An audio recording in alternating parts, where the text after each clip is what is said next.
Welcome to the reading of the Sabbath School lesson for the second quarter of 2022.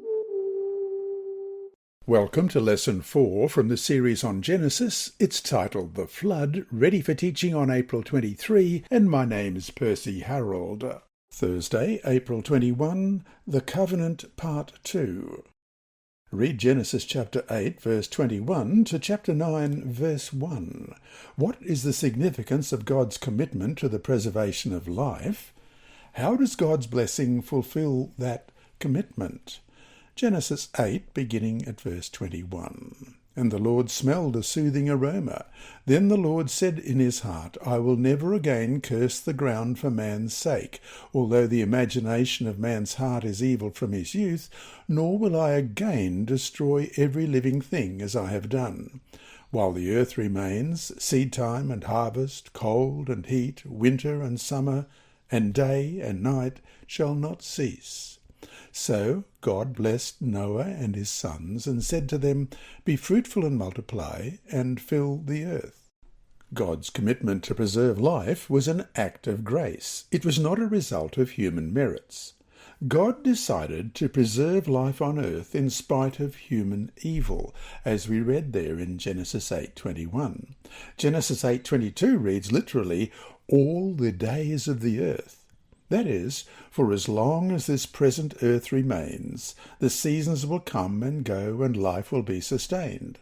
In short, God has not given up on his creation. In fact, the following text, which talks about God's blessing, takes us back to the original creation with its blessing, as we read in Genesis 1:22, And God blessed them, saying, Be fruitful and multiply, and fill the waters of the seas, and let birds multiply on the earth. And verse 28. Then God blessed them, and God said to them, Be fruitful and multiply, fill the earth and subdue it, have dominion over the fish of the sea, over the birds of the air, and over every living thing that moves on the earth. And Genesis 2, verse 3, Then God blessed the seventh day and sanctified it, because in it he rested from all his work which God had created and made. The Lord, in a sense, was giving humanity a chance to start over, to start afresh. Read Genesis chapter 9, verses 8 to 17. What is the significance of the rainbow? How does this sign of the covenant in Genesis 9:13 relate to the other sign of the covenant, the Sabbath? Genesis 9, beginning at verse 8, Then God spoke to Noah and to his sons with him, saying, And as for me, behold, I establish my covenant with you and with your descendants after you, and with every living thing that is with you, the birds, the cattle, and every beast of the earth with you, of all that go out of the ark, every beast of the earth. Thus I establish my covenant with you. Never again shall all flesh be cut off by the waters of the flood. Never again shall there be a flood to destroy the earth. And God said, This is the sign of the covenant which I make between me and you and every living creature that is with you for perpetual generations. I set my rainbow in the cloud, and it shall be for the sign of the covenant between me and the earth. It shall be, when I bring a cloud over the earth, that the rainbow shall be seen in the cloud. And I will remember my covenant which is between me and you and every living creature of all flesh.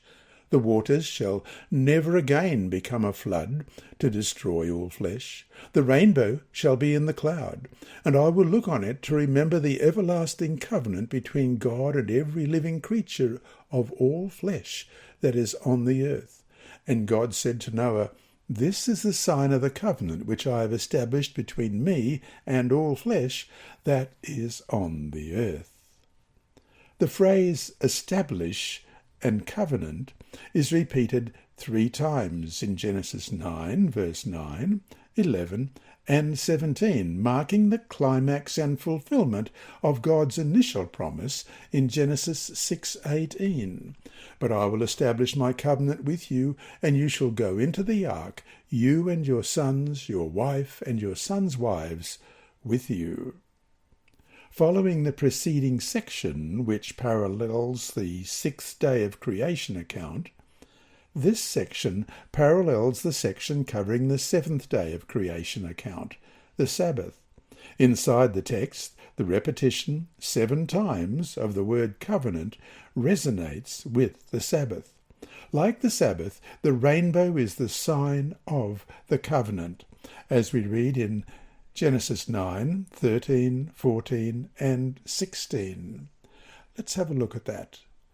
Verse 9, "And as for me, behold, I establish my covenant with you and with your descendants after you." And verse 14, "It shall be when I bring a cloud over the earth that the rainbow shall be seen in the cloud." And verse 16, "The rainbow shall be in the cloud, and I will look on it to remember the everlasting covenant between God and every living creature of all flesh that is on the earth." And then Exodus chapter 31, verses 12 to 17. And that reads, "And the Lord spoke to Moses, saying, Speak also to the children of Israel, saying, Surely my Sabbaths you shall keep, for it is a sign between me and you throughout your generations, that you may know that I am the Lord who sanctifies you. You shall keep the Sabbath, therefore it is holy to you. Every one who profanes it shall surely be put to death. For whoever does any work on it, that person shall be cut off from among his people. Work shall be done for 6 days, but the 7th is a Sabbath of rest, holy to the Lord. Whoever does any work on the Sabbath, he shall surely be put to death. Therefore the children of Israel shall keep the Sabbath, to observe the Sabbath throughout their generations as a perpetual covenant. It is a sign between me and the children of Israel forever.